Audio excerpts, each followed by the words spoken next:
আবার ইমাম হুসেনকে জড়িয়ে ধরে বুকের মধ্যে মাথা টেকে কাঁদতেছিল। দৃশ্য দেখে সাহাবীরাও অস্থির, সাহাবীদের চোখ বেয়ে বেয়ে পানি পড়তেছিল। ইমাম হাসান ডাক দেখা নানার মুয়াজ্জিন, যে ইলাহাম দিয়ে নানার আযান শুনাইতা, আজকে তুমি সেই মিনারায় উঠো, ওই লাহাম দিয়ে আপনারাও একবার আযান শুনাইয়া যাও। নানার মুয়াজ্জিন যে লাহাম দিয়ে আমার নানার আযান শুনাইতা, ওই লাহাম দিয়ে আজকে আপনার আযান শুনাইয়া যাও। ইমাম হাসান হুসাইনের এই করুণ ছোট্ট আবদার, এই প্রেমের আবদার আর বেলাল নিষেধ করতে পারেন নাই। সবাইকে নিষেধ করতে পারলেও ছোট্ট হাসান হুসেনকে আর নিষেধ করতে পারেন নাই। কারণ আল্লাহর নবী হাসান হুসেনকে কলিজা দিয়ে ভালোবাসতেন। দুইজনে যা চাইতেন নবী তাই দিতেন, যা করতে বলতেন নবী তাই করতেন। কাঁধে নিয়ে বুকে নিয়ে কোলে নিয়ে মদিনার অলিগলি দিয়ে ঘুরতেন। হযরত বেলালের স্মৃতি দেখে আর এই পবিত্র রজনীতে মেরাজের মাসে আমার আল্লাহ, আমার নবীজি আসমানে জোর করে যান নাই, আমার আল্লাহ নবীকে দাওয়াত করে নিয়েছে। আরো জোরে বলেন সুবহানাল্লাহ। নবীজির সম্মান বাড়লো না কমলো?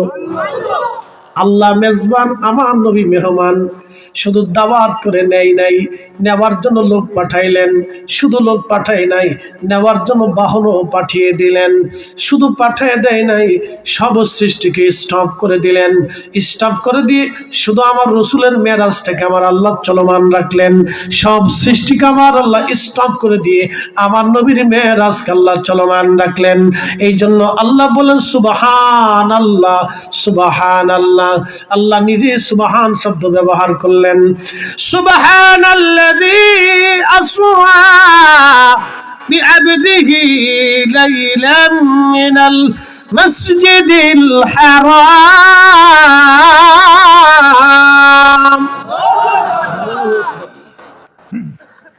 দিকে দিকে হাসি, লোকে লোকে খুশি, চলছে নবী মেরাজে, চলছে নবী মেরাজে।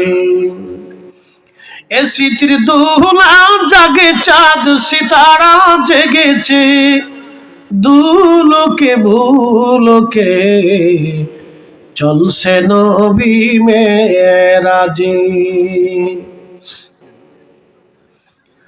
আল্লাহর হাবিব বলেন, বুরাকের পিঠে চড়ে রওনা করলাম, যাচ্ছি, মুসা নবীকে দেখলাম রওজা শরীফের ভিতরে দাঁড়ায়া।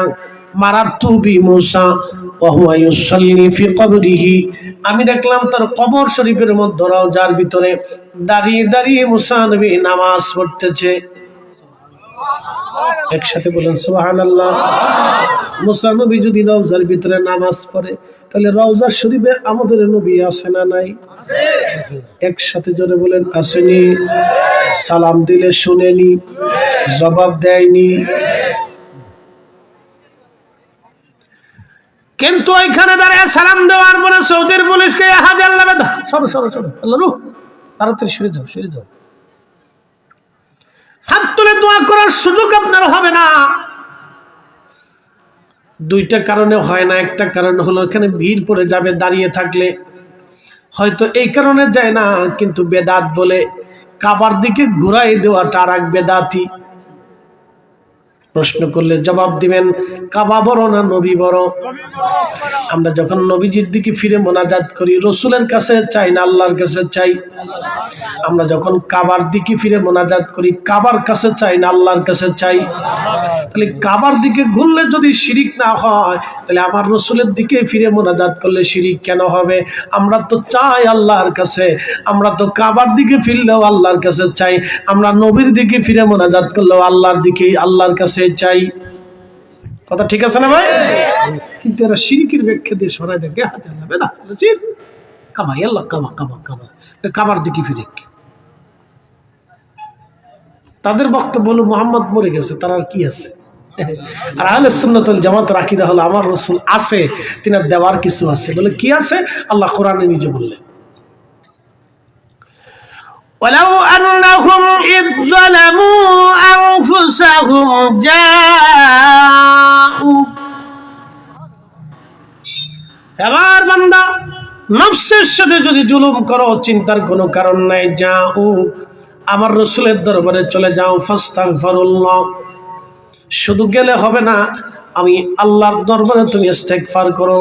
ওয়াস্তাগফার লাহুমুর রাসূল, আমার রাসূল যদি তোমার তওবার ব্যাপারে রেকমেন্ড করে, সুপারিশ করে, তোমার তওবাকে আমার আল্লাহ কবুল করে নেয়, তোমার ব্যাপারে আমার রাসূল যদি সিগনেচার করে দেয়, লাওয়াজাদুল্লাহ তাওয়াবার রহিমা, আমি আল্লাহ আমার তোমাদের জীবনের গুনাহগুলি মাফ করে দেব। একবার আওয়াজ তুলে বলা যাবে কি মারহাবা। আরে ওই মোবাইল তুমি একটু সাউন্ড বাড়াইতে বা, একটু সাউন্ড বাড়া ভাই, তোরা তো বুঝতি না আমরা জ্বালাটা কারে কয়। মেশিন তো একটাই চলতেছে, সর্বনাশ। এটা কোন পর্যন্ত চলবে জানেন? একবার কুরবানি পর্যন্ত চলবে। হ্যাঁ, প্রত্যেক দিনই চলে। আমরা বৃষ্টির দিনে মাহফিল দেয়, হুজুর কেমনি করে পাবলিকের দাওয়াত করে, তা আমি করতাম কি তা? হুজুর আয়, বৃষ্টি নামে ওয়াজ চলে, তুফান হয় ওয়াজ হয়। আপনি জানেন বিশ্ব রেকর্ড গত তারিখে যে একটা ইয়া হলো না, ঝড় হলো না, ওটার কি নাম, আংফল না ফাংফল কি নাম ছিল, হেতার ভিতরে ওয়াজ করছি, কল্পনা করতে, তুফান চলতেছে, ওয়াজ হইতেছে, লোকজন বসে রয়েছে। এটা বিশ্ব রেকর্ড। ওয়াজ হুজুর কেউ ওয়াজ ছিল। আপনারা এই বিশ্বকাপ খেলার দিনে ওয়াজ করতে পারছে বাংলাদেশের হুজুররা, কিন্তু আমি করে এসেছি। হ্যাঁ, পুরা মাঠ বড়া, কি কোন আপনি খেলা দেখতে জানেন পাবলিক, হুজুর ওয়াজ শুনতেছি, খেলার গোষ্ঠী কিলে বরিশালে মাহফিল করছি আমি নিজে নিজে। বিশ্বকাপ খেলার দিন, যেদিন খেলার আনিক চলতেছে, আমি ওই সময় ওয়াজ করতেছি। আমি কইছি যারা বসে থাকবেন তারা ইমানদার, যারা চলে যাবেন সব কটা বোনা। আমি হুজুর খেলা দেখতাম না, ওয়াজ শুনবো। ওরা ওয়াজের জন্য আশেপাশে সব যত টিভি ছিল সব বাইরে বন্ধ করে দিচ্ছে। পাবলিকে তোকে খেলার গোষ্ঠী কিলে আমার মাহফিল আগে হইব। আল্লাহু আকবার কর না। বহু জায়গায় মাহফিল হয়েছে, ওই দিন মাহফিল হয়েছে, লোক নেই, 3জন 4জন বই রয়েছে। আমি একবারে সারা প্যান্ডেল বড় লোক। হুজুর আজকে সব এলাকার যত টিভি ছিল সব বন্ধ করে দিছি, দোকান পাট বাজার সব সব বন্ধ করে দিছি, কোনো বাড়িতে টিভি চলবে না। আল্লাহু আকবার।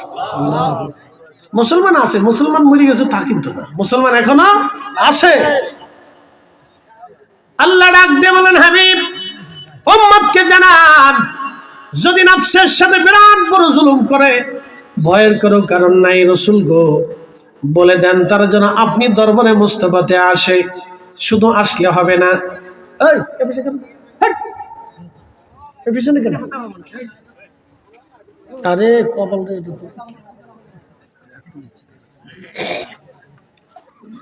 এই স্টেজের পিছনে কথা কইস না, বহুত দূরে চলে যা, তারপর দেওয়ার সময় আইস। একসাথে কোন আল্লাহু আকবার বলে, লা হাওলা ওয়ালা কুওয়াতা ইল্লা বিল্লাহ, লা হাওলা ওয়ালা কুওয়াতা ইল্লা বিল্লাহ। শয়তান চায় আমরা ধ্বংস হয়ে যাই, এটা ঠিক আছে না? শয়তান চায় কি আমরা ধ্বংস হয়ে যাই। আল্লাহর নবী কুরআনুল কারীমের আয়াত নাযিল হয়ে গেল, লাওয়াজাদুল্লাহ তাওয়াবার রহিমা।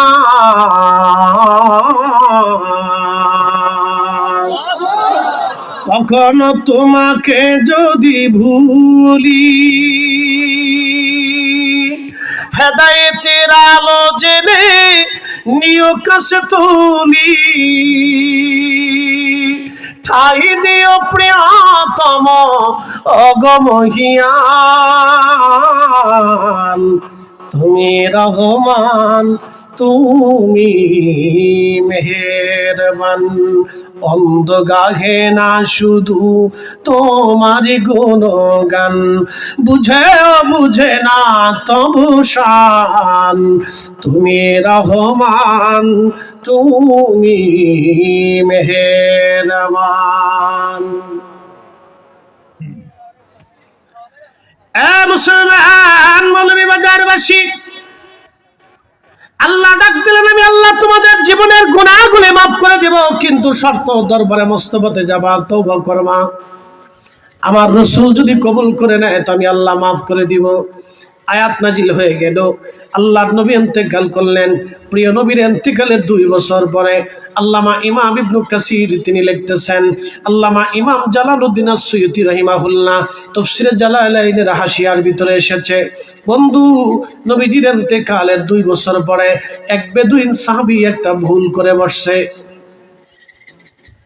সাহাবীরা অত্যন্ত আল্লাহওয়ালা ছিল। সাহাবীরা আল্লাহকে ভয় করত। আল্লাহ বলেন রাদিয়াল্লাহু আনহুম ওয়া রাদু আন যালিকা লিমান খাশিয়া রাব্বা। হুজুর সাহাবীদেরকে বলেন আমি আল্লাহ সাহাবীদের উপরে খুশি, তারা আমি আল্লাহর উপরে খুশি, এই জন্য খুশি। যালিকা লিমান খাশিয়া রাব্বা, এজন্যই খুশি আমি আল্লাহকে তারা ভয় করত। একজন সাহাবী একটা ভুল করে বসছে। তিনি সুদূর মরুভূমি থেকে মদিনাতুল মুনাওয়ারায় চলে আসলেন। আল্লাহর হাবিবের রওজা মুবারকের পাশে বসে গেলেন। রওজা শরীফের মাটির ধুলো বালিগুলি চোখের মাথার মধ্যে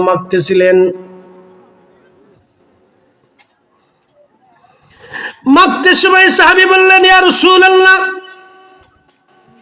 আমি আপনার কদমে আসছি, ওয়াজিতুকা ইয়া নবী আল্লাহ, আমি এসেছি, আমি ভুল করে ফেলছি। আমি শুনছি আপনার উপরে কোরআনের আয়াত নাজিল হয়েছে, ওয়ালাউ আন্নাহুম ইয যালামু আনফুসাহুম জাউকা ফাস্তাগফিরুল্লাহ ওয়াস্তাগফারা লাহুমুর রাসূল লাওয়াজাদুল্লাহ তাওয়াবার রহিমা। নবী গো, নবীজি কোরআনের আয়াত নাজিল হয়ে গেছে, আপনার দরবারে এসে ক্ষমা চাইলে আল্লাহ মাফ করবে, কিন্তু শর্ত আপনি যদি কবুল করে নেন আল্লাহ মাফ করবে। ওয়াজিতুকা ইয়া রাসূলুল্লাহ, আমি আপনার কদম মোবারকে চলে আসছি নবী গো। ফাস্তাগফির লি মির রাব্বি, আমি আমার রবের কাছে আল্লাহ আমার ভুলের জন্য তওবা করতেছি, মাফ চাইতেছি। আস্তাগফিরুল্লাহ যামবি, আমি আমার ভুলের জন্য ক্ষমা চাইতেছি। ফাস্তাগফির লি মির রাব্বি, আপনি আপনার রবের কাছ থেকে আমার জন্য ক্ষমা চেয়ে এনে দেন। হাসিয়ার ভিতরে আসছে, তখনই রওজা শরীফ থেকে আওয়াজ আসলো, আনুদিয়া মিন কবরিহি, নবীজির রওজা থেকে আওয়াজ আসে, ওয়াকাদ গফারা লাক, যাও তোমার জীবনের গুনাহগুলি আল্লাহ মাফ করে দিয়েছে। আর জোরে জোরে জোরে জোরে জোরে রাসূল আসেনি, কথা বলতে পারেনি, আপনি শুনেন না, সেটা আপনার কপাল। কথা ঠিক আছে না? আমি দেখি না, সেটা আমার কপাল, আমার চোখের দোষ, আমার ইমানের দোষ, আমার ইয়াকিনের দোষ। আমার রাসূল আমার নবীর জায়গায় আছে। কমিটির ভাইরা বলল, হুজুর হযরতে বেলালের ওয়াজ একটু শোনাবেন। আপনাদেরকে এখন নিয়ে চলে যাই। যেহেতু সাহাবীর কথা বললাম, আমার রাসূলের রওজা মুবারকে এসে কাঁদতেছিলেন, আস্তাগফিরুল্লাহ যামবি, নবী গো আমি আমার ভুলের জন্য মাফ চাইলাম। ফাস্তাগফির লি মির রাব্বি, আল্লাহ নবী গো আপনি রবের কাছে বইলে আমার মাপ চাওয়া দেন। অনুদিয়া মিন কবরিহি, নবীজি রওজা শরীফ থেকে আওয়াজ আসলো, ওয়াকাদ গফারা লাক, উম্মত তোমার গুনাহগুলি মাফ হয়ে গেছে, উম্মত তোমার গুনাহগুলি মাফ হয়ে গেছে। একবার জোরে বলা যাবে কি ইয়া রাসূলুল্লাহ। শ্রেষ্ঠ নবী দিলাম তরিয়ে নিতে রোজা হাসরে, ঠিক না?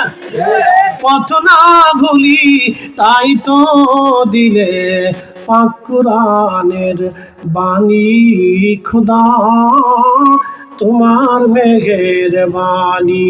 সুন্দর ফল মিঠা নদীর পানি, খোদা তোমার মেঘের বাণী।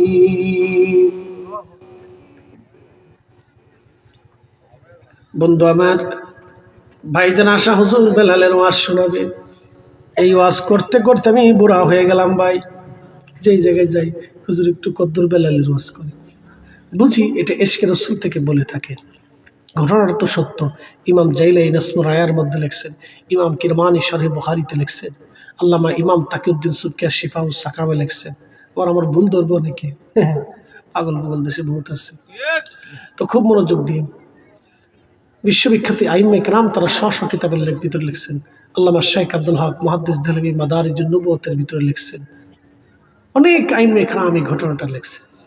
একটা প্রসিদ্ধ ঘটনা, মদিনার এক প্রসিদ্ধ ঘটনা ছিল এটা। প্রিয় উপস্থিতি, মনোযোগ দেন। সাহাবী রাসূল, আশিক রাসূল হযরত বেলাল রাদিয়াল্লাহু আনহু, তিনি ইশকে রাসূলের দেওয়ানা ছিলেন। বলে তার প্রমাণ কি? আচ্ছা, বেলাল কি আল্লাহ দেখছে না রাসূল দেখছে? জোরে কর।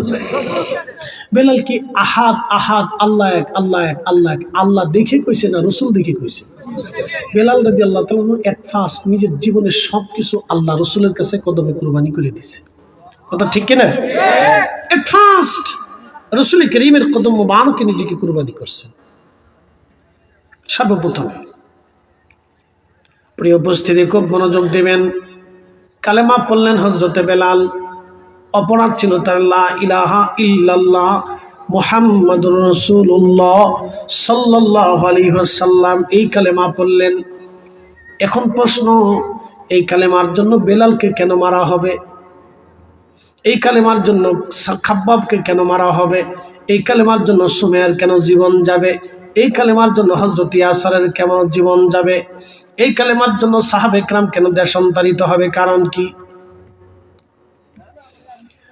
এই কালেমার মর্ম কি মৌলভীবাজারবাসী? এই কালেমার মর্ম হলো লা ইলাহা ইল্লাল্লাহ, আল্লাহ ছাড়া কোনো ইলাহা নাই, আল্লাহ ছাড়া কোনো রব নাই। কথা ঠিক কিনা? আল্লাহ ছাড়া কোনো রব আছে? সেই দিন দেখলাম এক প্রতিবেদনে এক সাধু 40 বছর ধরে গোসল করে না, ভগবান তালাশ করতেছে। কত বছর গোসল করে? এর আদর্শ যদি দুনিয়াতে বাস্তবায়িত হয় তাহলে সাবান কোম্পানি শেষ। কি কথা কর না? আর দুনিয়ার মানুষ সব কি হয়ে যাবে? পাগল হয়ে যাবে। গোসল ছাড়া মানুষ পাগল হয়ে যাওয়ার কথা। কি কথা কর না কেন? আর এক সাধু মাথার উপরে ঘাস তরুলতা পাতা জন্মায়, মাটি মুটি দিয়ে তার ঘাস বানায়। আপনি বুঝেন, এই সাধুর আদর্শ যদি বিশ্বে প্রতিষ্ঠিত হয় তাহলে গরু ছাগলের যা আছে ঘাস খুঁজে পাইতো না। কি পাগল দেশে! আপনি একটু চিন্তা করে। আমাদের দেশে এক সাধু আছে, তার নাম লালন। কুষ্টিয়াতে তার কবর, মাজার একটা বানাইছে। এখানে কিছু তার ভক্তবৃন্দ যায়, নামাজ নাই, রোজা নাই, জিকির নাই, ফিকির নাই, ইমান নাই, কিদা নাই, কুরবানি নাই, কিচ্ছু নাই। শুধু টুনটুনা টুনটুন দুটো গান বেড়ে আর গান গা, আর এই কয় আমরা মানব ধর্ম পালন করতেছি। গাঁজা বাজা খায়, এই নেশা মেশা করে, এরপরে এইটাই। এটা একদল। তারা বলে তাদের আকীদা হলো যিনি মুর্শিদ তিনি রসুল, তিনি খোদা হয়। আস্তাগফিরুল্লাহ, নাউজুবিল্লাহ, লা হাওলা ওয়ালা কুওয়াতা ইল্লা বিল্লাহ। একেবারে শেষ। কথা কর না কেন? ঠিক কিনা?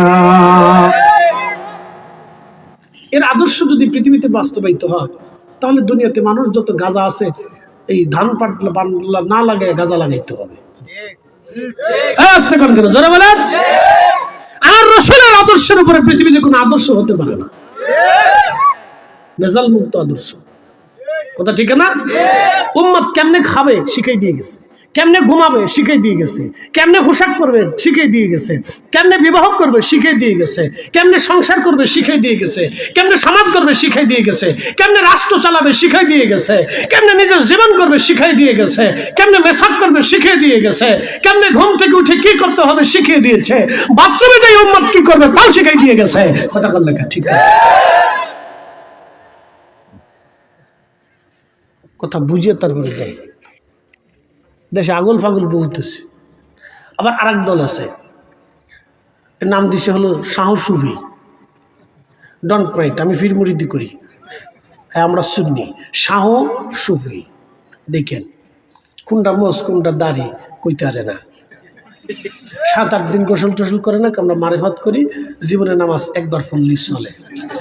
এরা ঢোল ডগর ফিটিয়া মাজার একটা বানাইয়া, এরপরে এটার বাসরঘরের মতো সাজাইয়া আগরবাতি মোমবাতি জ্বালাইয়া, এরপরে বেড়া বেটি আইনিয়া সুন্দর করে নাচাই টাচায় গান টান গাইয়া একবারে বিরাট বড় করে। আমার ঢাকা হাসনাবাদে একটা আছে, এর নাম হলো কি কি সাজানো কি গোড়ার ডিম ভুলে গেছি, আমার হাসনাবাদে একটা আছে। উনি বাপরে বাপ কি পরিমাণে গাঁজা বেচা হয়, এইগুলির বাইরে গিয়া সমাজ থেকে আলাদা করার দরকার। কথা বল ঠিক কিনা?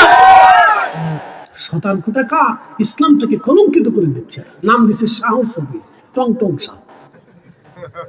হ্যাঁ, সাহসবী টং টং শাহ। টংটাকে যদি সাহসবী হয় তো সাহস শয়তান কেডা? কি কথা কর না কেন?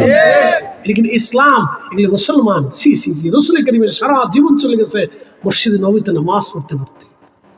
সারা জিন্দেগি আল্লাহ রসুল সাহাবা ইকরামকে মসজিদের ভিতরে দ্বীন শিক্ষা দিয়ে গেছে। সাহাবা ইকরাম জিহাদের ময়দানে সারা জীবন কাটিয়ে দিয়েছে। আহা, সন্তান স্ত্রী পুত্র পরিজন ফেলে বছরের পর বছর আল্লাহর পথে জিহাদ করে গেছে এই টং টংসার জন্য, শয়তান কোথাকার লালনের জন্য। আবার এরা আমাদের বোঝায় যে তোমরা মারেফত বোঝো না, শয়তান জুতাতে বাইরে মারেফত শিখাইতে হবে। কথা বলেন ঠিক কিনা? সব শয়তান।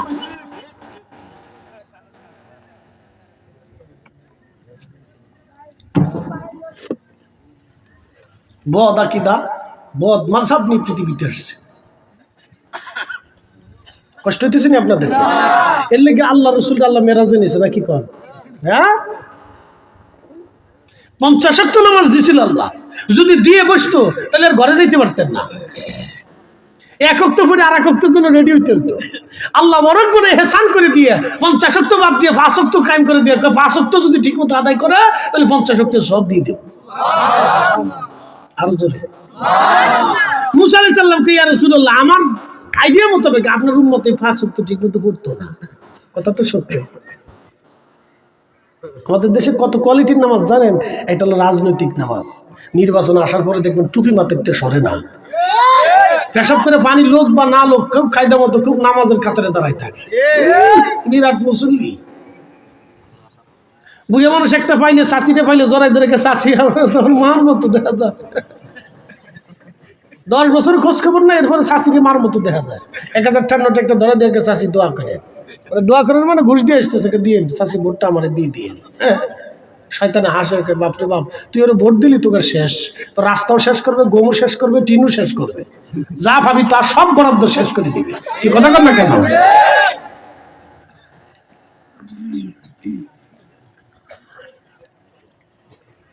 শোনেন, জবাবদিহিতা না থাকলে যা হয় আর কি। খোলাফায়ে রাশিদিনের এই রাষ্ট্র পরিচালনার ব্যবস্থা এরকম ছিল না, এই যত্রতত্র ছিল না, জবাবদিহিতা ছিল। মসজিদে দাঁড়ায় জবাব দিতে হতো। এই জবাবদিহিতা যতদিন না আসবে ততদিন পর্যন্ত আমাদের তকদিরের কোনো পরিবর্তন নাই। জনগণের সামনে জবাব দিতে হবে, জবাব দিতে বাধ্য করতে হবে, জবাব দিতেই হবে। কি কথা বল না কেন? জনগণের সামনে জবাব দিতে হবে। হাজার হাজার জনগণের সামনে মসজিদে বসে জবাব দিতে হবে। আমি এই টেন্ডার পাইছি, এই কাজ করছি, এটা এই অর্থ খাতে ব্যয় করছি, আপনারা দেখেন। কি কথা কর না কেন? তাহলে যদি আমাদের সুখ ফিরে আসে। নাহলে ডক্টর ইউনূস 1012 যদি জন্ম হয়ে বাংলাদেশে এসে প্রধান উপদেষ্টা হয়ে থাকে, কাজ হবে না, কোনো পরিবর্তন হবে। যে লাও সে কত কথা খারাপ করছি ভাই, কথা বালাটাই কইছি, কিন্তু আমার কিন্তু পছন্দ করতো না। কারণ শোনেন, এসব হলো এটার খেলা। এটা যখন বন্ধ হয়ে যাবো তখন কবে যে দূর তোর নির্বাচন তো করে যা দাঁড়াকে, আমার আর দাঁড়ানোর দরকার নাই। এটার খেলা, খুন খারাপি, মারামারি, ধরাধরি, পিটাপিটি সব এটা।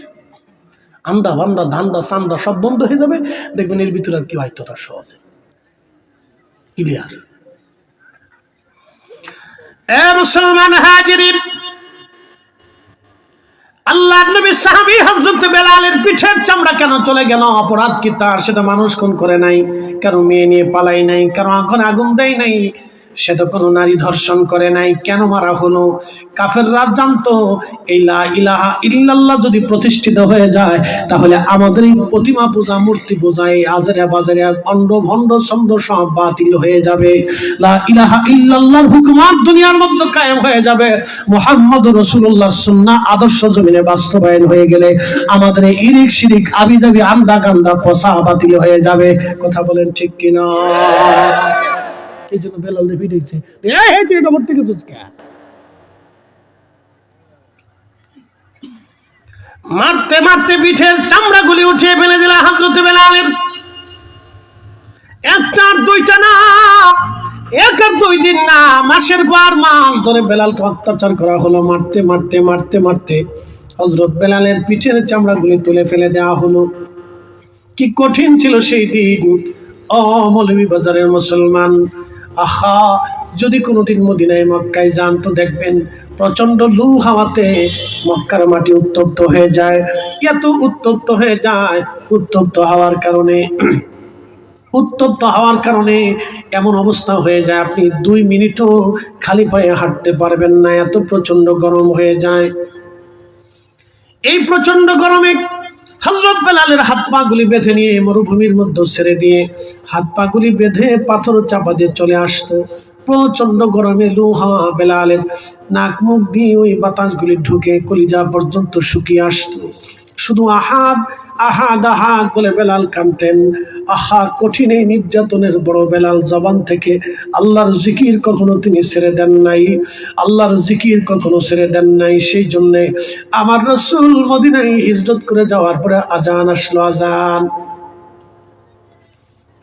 কত সাহাবী সুন্দর লাহানের অধিকারী সাহাবী ছিল, চমৎকার আরবি প্রাঞ্জল ভাষার অধিকারী সাহাবী ছিল। কাউকে হযরত রাসূল করিম মুয়াজ্জিন বানাইলেন না, ডাক দিলেন বেলাল, লাব্বাইক ইয়া রাসূলুল্লাহ, আযান আল্লাহর পক্ষ থেকে ওহী এসেছে, আমরা কিভাবে মানুষদেরকে আল্লাহর দিকে ডাকবো? বেলাল রে, এই আযানের বাক্য তুমি যাও, আযান তুমি দাও। হযরত বেলাল, তুমি আজকে থেকে মুয়াজ্জিন হযরতে বেলাল। বনু নাজ্জার গোত্রের এক মহিলার সাদ ছিল, সেই স্থানটা আমাদের এই যে আপনি দেখেন স্টেজের মাথার উপরে যেমন করে সামিয়ানা দেখতেছেন, এরকম একটা ছোট্ট জায়গা এখনো মদিনার নবীর মসজিদের ভিতরে আছে। যদি আপনি দেখতে চান, রিয়াজুল জান্নার ভিতরে যদি আপনি ঢুকার পরে ডান দিকে হযরত আল্লাহর হাবিবের মিম্বর, তার ডানে হযরত আবু বকর রাদিয়াল্লাহু আনহুর মিম্বর, তার পিছনের দিকে ওই জায়গাটা এখনো সুন্দর করে টাইলস দিয়ে সৌদি সরকার এবং আদিকাল থেকে ওইটা জায়গার বানানো রয়ে গেছে। ওইখানে দাঁড়াইয়া এখনো নবীজির মসজিদের মুয়াজ্জিনরা ওইখানে দাঁড়ায় আজান দেয়। হযরত বেলাল ওইখানে দাঁড়ায় আজান দিতেন। এটা বনু নাজ্জার গোত্রের মহিলা সাহাবীর ঘর ছিল, এই ঘরের ছাদের উপরে দাঁড়ায় বেলাল আজান দিতেন। একসাথে বলবেন না মারহাবা? কিয়ামত পর্যন্ত ওইখানে দাঁড়ায় নবীর মসজিদের মুয়াজ্জিনরা আজান দিবে, এখনো আছে। যদি কোনোদিন যান তো দেখবেন, ঠিকানা বলে দিলাম। এগুলো অনেকে আপনারা নিয়ে যাবে কিন্তু বুঝাবে না, অত টাইম নেই তো, যারা হাজ করায় তাদের এত সময় থাকে না। রিয়াজুল জান্নাতে ঢুকলে দেখবেন এরকম মসজিদ নববীর ভিতরে এরকম একটা জায়গা, ওইখানে মুয়াজ্জিনরা দাঁড়ায় আজান দেয়, কিয়ামত পর্যন্ত আজান দিবে এখানে দাঁড়ায়। প্রিয় উপস্থিতি হাজিরিন, ওইখানে দাঁড়ায় বেলাল আজান শুরু করলাম। জীবনের শেষ সময় পর্যন্ত, মদিনায় শেষ আজানটা পর্যন্ত বেলাল ওইখানেই দিয়েছিলেন। আহা বন্ধু আমার, আল্লাহর নবীর ইন্তেকালের সময় ঘনিয়ে গেল। চিরাচরিত নিয়ম অনুযায়ী সব নবীরা আল্লাহর কাছে চলে গেলেন, আমার নবীজিরও যাওয়ার সময় ঘনিয়ে গেল। প্রিয় নবীজির ইন্তেকাল হলো, মদিনায় শোকের ছায়া নেমে গেল। এত প্রচন্ড শোক, 3 দিন পর্যন্ত মদিনার বাচ্চাদের খাওয়া বন্ধ হয়ে গিয়েছিল। কোনো মদিনার ঘরে 3 দিন রান্না বান্না হয় নাই। এমনকি যদি জানেন তো আরো আশ্চর্য হবেন, মদিনাতে আমার নবীর একটা উট ছিল, উটের নাম কাসওয়া। যেই উটে চড়ে চড়ে নবী সফর করতেন। আমার নবীর ইন্তেকালের পরে এই উট একাধারে 3 দিন পর্যন্ত কেঁদেছিল। এই উটটাকে কেউ পানি পান করাইতে পারে নাই, খাবার খাওয়াইতে পারে নাই। মানুষ যেইভাবে জোরে জোরে চিৎকার মেরে মেরে কাঁদে, উট ওইভাবে কাঁদতে লাগলো, কাঁদতেছিল 3 দিন। নবী বিরহ বেদনা এত কঠিন, একটা প্রাণী পর্যন্ত সহ্য করতে পারে নাই। আমি জানি প্রেমে পাগল সে তো মদিনা, প্রেমানলে পুড়ে মরি, প্রেমানলে পুড়ে মরি ওহে রব্বানা। আমি জানি প্রেমে পাগল সে তো মদিনা।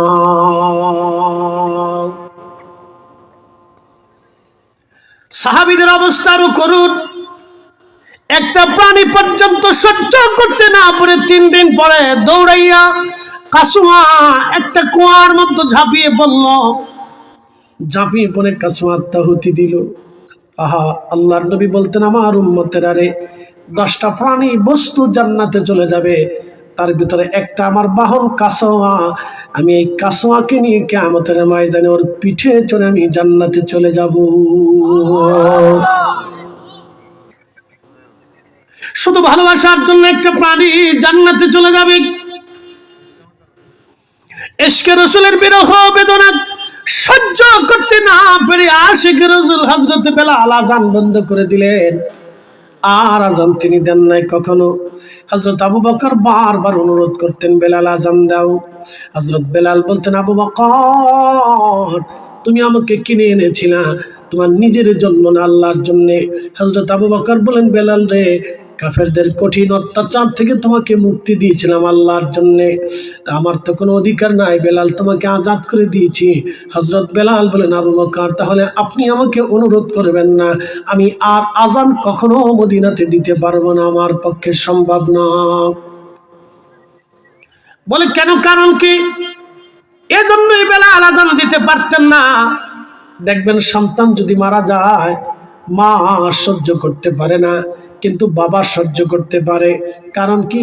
বাবার ধৈর্য শক্তি, সহ্য শক্তি একরকম, মায়ের সহ্য শক্তি ভিন্ন রকম। ভাই মরে গেলে ভাই সহ্য করতে পারে, কারণ ভাইয়ের ধৈর্য শক্তি একরকম, কিন্তু বোনে বেশি সময় কাঁদে। বলে কারণ কি? বোনের ধৈর্য শক্তি আর একরকম।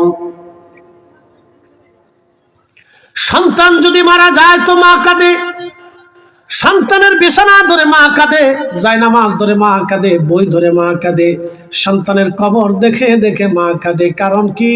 কলিজার ভিতর থেকে মা সন্তানকে ভালোবাসে। নবীর আশিক হযরত বেলাল সব সাহাবী রাসূলকে ভালোবাসতেন, সবার ধৈর্য শক্তি একরকম ছিল না। হযরত বেলাল এতটাই ভেঙে পড়লেন, উনি আর ধৈর্যে কুলাইতে পারতেন না। রওজা শরীফ দেখলেই বেলাল বসে বসে কাঁদতেন। এই বিরহ বেদনাটা বেলালের জন্য দুঃসহ হয়ে গেল, কঠিন হয়ে গেল। হযরত বেলাল একদিন আবু বকরকে বলেন, আবু বকর আমি আর মদিনাতে থাকবো না, আমি চলে যাব। ইমাম চাইলে নাসরুল রায়ার মধ্যে এই ঘটনাটা লিখেছেন। হযরত আবু বকরের কাছ থেকে বিদায় নিয়ে বেলাল রওনা হলেন, সুদূর দামেস্কে তিনি চলে গেলেন। এখানে হযরত ইমাম তাকিউদ্দিন সুবকি আশ-শিফা ওয়াস সাকামের মধ্যে তিনি লিখতেছেন, বহুদিন পার হয়ে গেল, রাতের আধারে বেলাল ঘুমিয়ে আছে, স্বপ্নের ঘরে দেখে রাহমাতুল লিল আলামিন তশরিফ এনেছে। একবার জোরে বলা যাবে কি মারহাবা?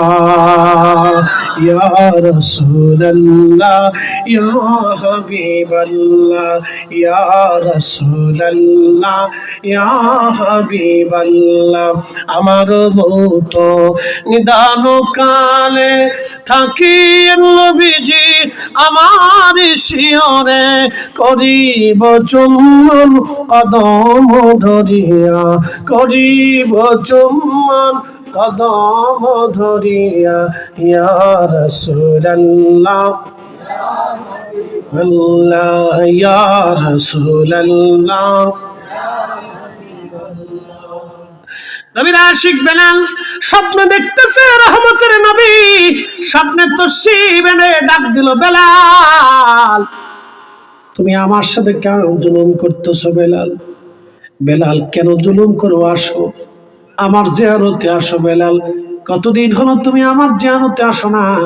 বেলাল তুমি আমার জিয়ারতে আসো। পৃথিবী বিখ্যাত একজন ইমাম আল্লামা ইমাম তাকিউদ্দিন সুবকি রাহিমাহুল্লাহ আশ-শিফা ওয়াস সাকামের মধ্যে ঘটনাটা লিখেছেন। কেন লিখলেন? ওনার ওই জমানাতে একজন ইমাম ছিল, তার নাম ইবনে তাইমিয়া। ইবনে তাইমিয়া ফতোয়া দিয়েছিল, আমার রাসূলের রওজা মোবারক জিয়ারত করার নিয়ত করা মুসলমানদের জন্য হারাম। আস্তাগফিরুল্লাহল আযীম। আমার রাসূলের জিয়ারতকে ইবনে তাইমিয়া হারাম বলে ফতোয়া দিল। তার এই ফতোয়ার বিরুদ্ধে কিতাব লিখেছিলেন আল্লামা ইমাম তাকিউদ্দিন সুবকি আশ-শিফা ওয়াস সাকাম। এই কিতাবে হযরত বেলালের ঘটনাটা তিনি লিখেছেন যে আল্লাহর নবী নিজের জিয়ারত বেলালকে করার জন্য স্বপ্নে যে নবী হুকুম দিলেন, বেলাল আসো আমি নবীর জিয়ারতে আসো। আর মুসলমানদের জিয়ারত করা যদি, নবীর জিয়ারত যদি ইচ্ছা করা নিয়ত করা মুসলমানদের জন্য হারাম হয়, তাহলে আল্লাহর নবী স্বপ্নে যে বেলালকে কেন ডেকে আনলেন? কথা বল না কেন? আমাদের দেশে আছে না ওদের মতে রওজা জিয়ারতের নিয়ত করা হারাম। বুঝছে সুঝে পা বাড়ায়, বুঝছে সুঝে দলে ভিড়েন, যাই না শুনে দলের মধ্যে ঢুকেন, না হলে জাহান্নামে যাওয়ার রাস্তা ক্লিয়ার হয়ে যাবে। কথা কর না কেন? বুঝে বুঝে যান, বুঝে বুঝে দেন, বুঝে বুঝে যান। হাসর তো কায়েম হবে, হাউজে কাউসারে তো দাঁড়াইতে হবে, দাঁড়াইতে হলে রসুলের কদমে যাইতেই হবে। হাসর তো কায়েম হবে, মিজানের পাল্লার সামনে তো দাঁড়াইতে হবে, ওই দিন রসুল ছাড়া কোনো গতি থাকবে না। হাসর তো কায়েম হবে, ফুলসিরাতের ঘাটে তো যেতে হবে, সেই দিন আল্লাহ রসুল ছাড়া কোনো রাস্তা হবে না। কথা বলেন ঠিক কিনা? হাসর তো কায়েম হবে, মেহেশরে মাকামে মাহমুদ হলো আমার রসুল হবে, সেদিন সুপারিশের পতাকা আমার রসুলের হাতে থাকবে, নবী ছাড়া সেদিন উপায় হবে না। বুঝে বুঝে বুঝে বুঝে দল নিয়ে, না হলে হাসতে হাসতে জাহান্নামে চলে যেতে হবে, বেহেশতের সুঘ্রাণ নসিব হবে না। মৌলভীবাজারবাসী মনোযোগ দিয়ে কথাগুলি শুনে যাবেন। প্রিয় নবী স্বপ্ন যখন দেখাইলেন, সহিহ বুখারীতে নবীজি বললেন, মান রাআনি ফিল মানামি ফাকাদ রাআল হক। স্বপ্ন যদি তুমি আমাকে দেখো, তাহলে বাস্তবে তুমি আমাকেই দেখছো। আসতে হলো না, জোরে বলেন। নবীজির স্বপ্ন মুজিজা। নবীজির স্বপ্ন কি? জোরে বলেন, জোরে জোরে, না না জোরে। নবীজির স্বপ্ন কি? মুজিজা। নবীজির মুজিজা কিয়ামত পর্যন্ত চলবে। কি কথা কর না কেন? সব নবীর মুজিজা শেষ, আমার রাসূলের মুজিজা কিয়ামত পর্যন্ত চলবে। এই জন্য স্বপ্নে রাসূল বলে গেলেন, মান রানি ফিল মানামি ফাকাদ রাআল হক। অর্থ দিয়ে বলে গেলেন, উম্মত তোমরা সরাসরি দেখো নাই, কিন্তু কিয়ামত পর্যন্ত তোমাদের সাথে স্বপ্নে দেখা দিয়ে যাব, স্বপ্নে কথা বলে যাব, স্বপ্নে আসবো তোমাদের সাথে দেখা করার জন্য। আর যদি স্বপ্নে আসি, তাহলে বুঝবা আমি রাসূল নিজে এসেছি। এই হাদিস থেকে অনেক মাসালা বের করা যায়। স্বপ্নে যদি আসি, তাহলে বুঝবা আমি নিজে এসেছি, অন্য কেউ আসে নাই, আমি রাসূল নিজে এসেছি, নিজে নিজে। যদি স্বপ্ন দেখতে চান, তাহলে দুরূদ ভুলবেন না, দুরূদ পড়বেন। দুরূদ, দুরূদ, এর বিকল্প কোনো রাস্তা নাই। অধিক পরিমাণে দুরূদ হাদিয়া দিবেন, দুরূদ দুরূদ দুরূদ। সুলতান মাহমুদ গজনবীর সামনে এক বালক যে বলতেছে, সুলতান আপনি আমার কাছে ঋণী, আমার টাকা দেন। সুলতান মাহমুদ গজনবী বললেন, এ বালক, আমি কেমন করে ঋণী? বলে, আল্লাহ রসুল আমাকে টাকা দিতে বলছে। আল্লাহু আকবার। আল্লাহ রসুল আমাকে টাকা দিতে বলছে, প্রমাণ কি?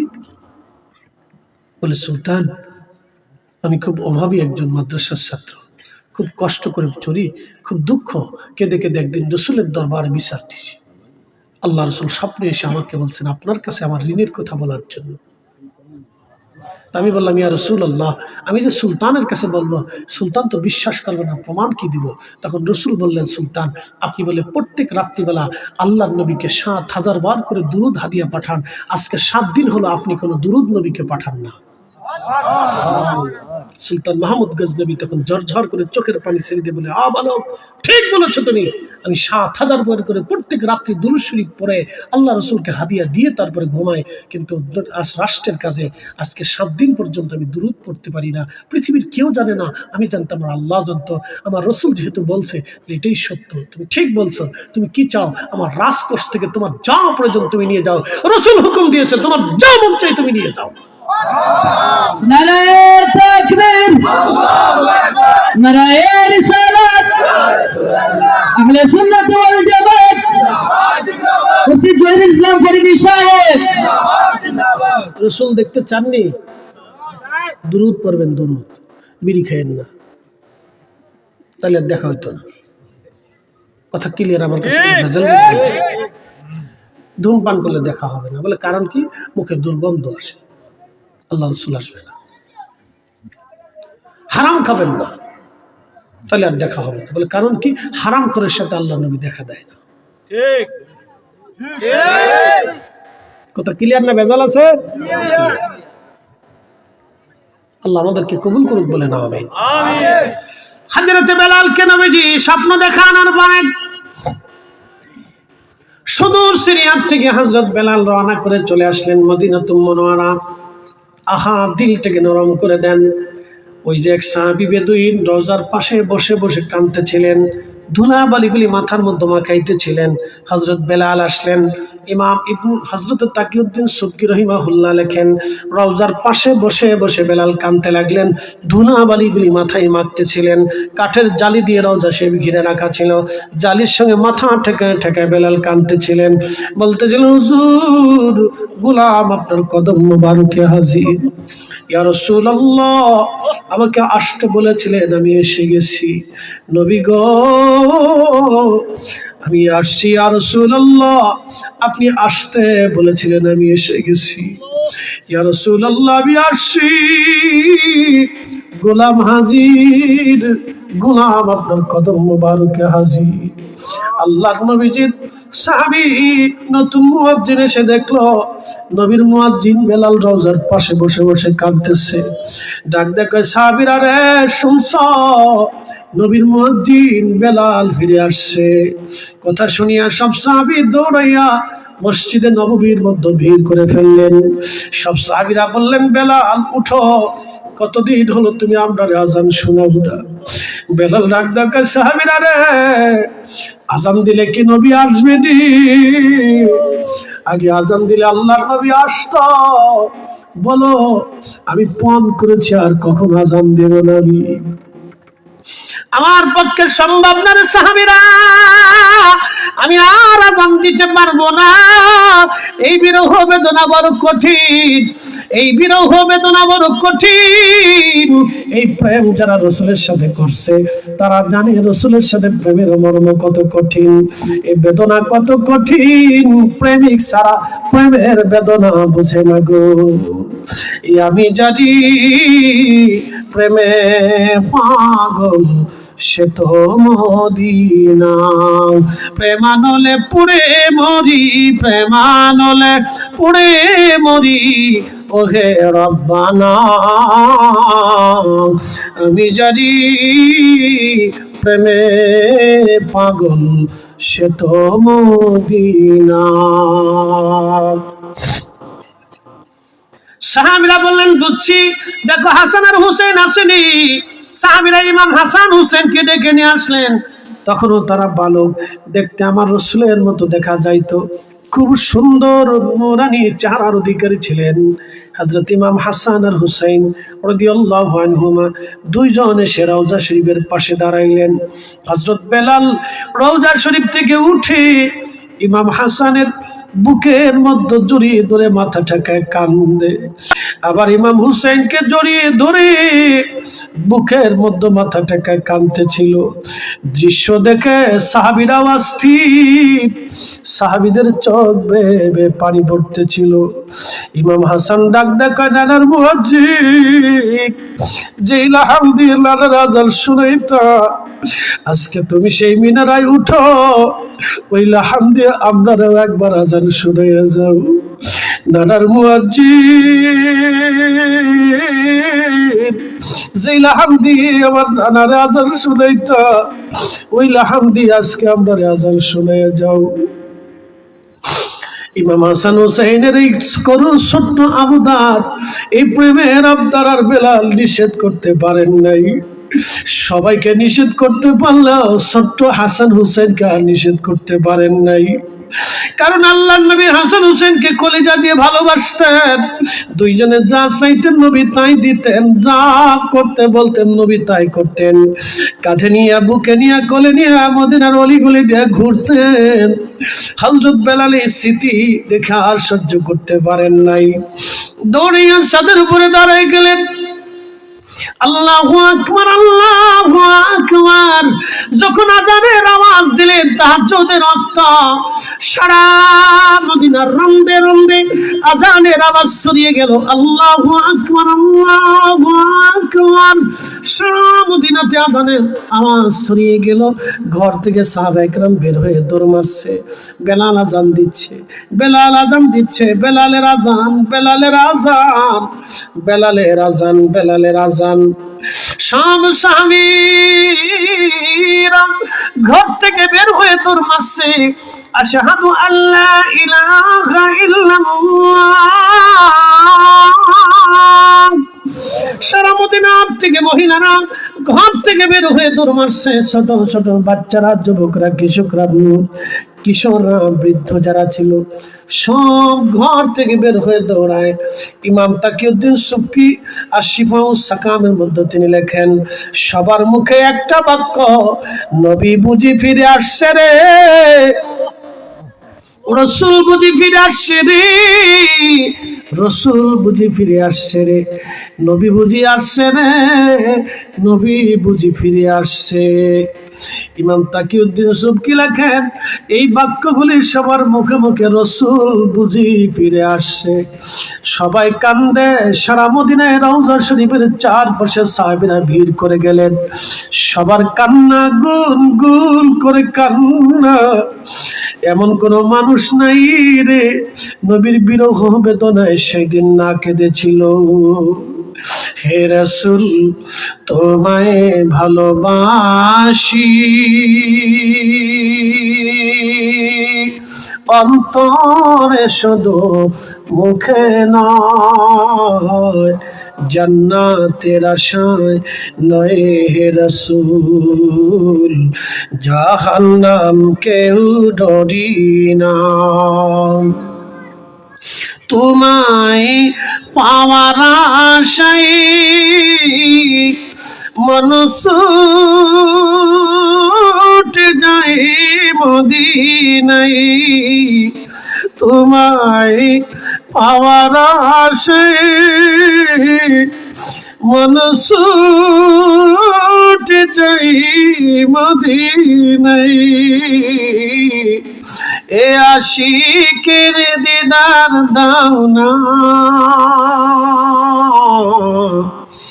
আর দূরে থাকিও না, এ আশিকে দিদার দাও না,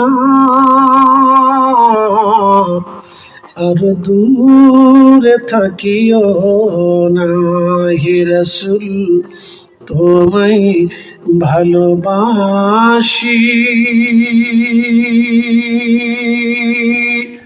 অন্তরে শুধু মুখে নয়, জান্নাতের আশায় নয় হে রাসূল, জাহান্নাম কেউ ডরি না।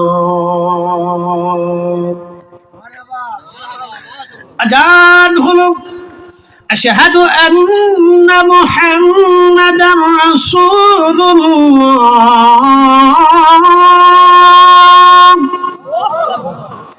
ইমাম তাকিউদ্দিন সুবকি লেখেন, ঠিক তখনই মদিনার মাটি থরথর থরথর করে কেঁপে উঠল।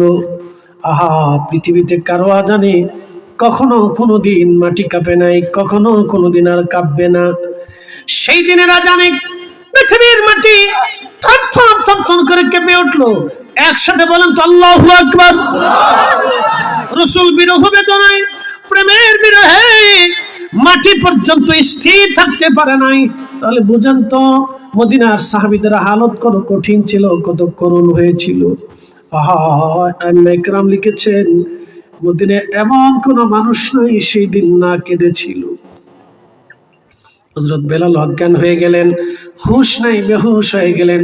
হুঁশ ফিরে আসার পরে হযরতে বেলাল রাদিয়াল্লাহু তাআলা আনহু তিনি রওজা শরীফে ফিরে আসলেন।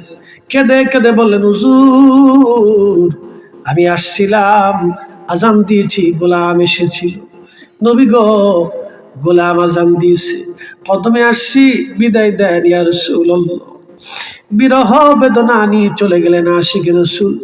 আর কোনোদিন তিনি মদিনায় ফিরে আসেন নাই, আর কখনো তিনি মদিনায় আসেন নাই, আর কখনো তিনি আজান দেন নাই, আর কখনো তিনি ফিরে আসেন নাই।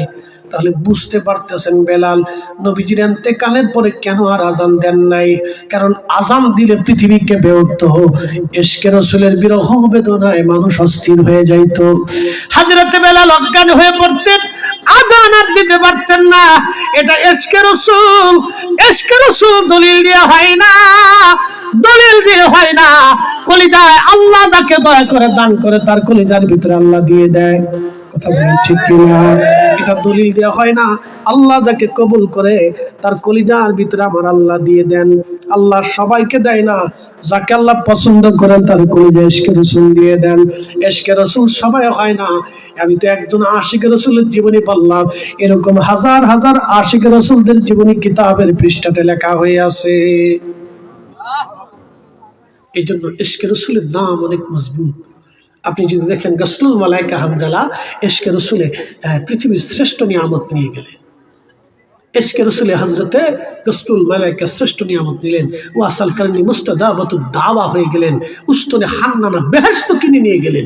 রাসূলের সুপারিশ নিয়ে জান্নাতে চলে গেলেন। এটা ইশকে রাসূল, এর ওজন, এর সীমানা মেপে দেওয়া সম্ভব না। অতএব ইশকে রাসূলের বিরোধিতা যারা করে এগুলি কখনো মানুষ হতে পারে না, মুসলমান তো আরো পরের হিসাব। কথা বলেন ঠিক কিনা? তাজিম রাসূলের বিরুদ্ধে যারা কথা বলে তারা আলেম তো দূরের কথা, মানুষ হয়েছে কিনা এটা চিন্তা করে। তা আলেম পরের হিসাবে আসে। নামাজ পড়লে যদি বেহেশতে চলে যাওয়া যাইতো তাহলে আব্দুল্লাহ ইবনে জুল খুলাইসার দোষটা কি ছিল? ইবনে জুল খুলাইসার তামিমি, তার কপালে সিজদার চিহ্ন ছিল।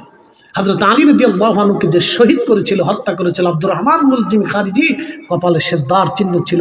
সে নামাজের সিজদাতে যখন পড়তো সহসাই সিজদা থেকে উঠতো না, এত চমৎকার তার সিজদা ছিল। তাকে যখন হত্যা করা হচ্ছিল, শাস্তি দেওয়া হচ্ছিল, মৃত্যুদণ্ড, তখন সে আল্লাহ আল্লাহ আল্লাহ আল্লাহ জিকির করতেছিল। সাহাবা ইকরাম বলে, কিসের জিকির করিস রে? হযরত আলীকে হত্যা করে তুই জিকির করিস? সাহাবা ইকরাম তার গলা চিপ দিয়ে ধরে তার জিহ্বা কেটে দিয়ে জাহান্নামে পাঠিয়ে দিয়েছিল। একসাথে বলবেন আল্লাহু আকবার। জিকির হলেই যদি বেহেশত যাওয়া যেত, তা আব্দুর রহমান মুলজিম খারিজির দোষ কি?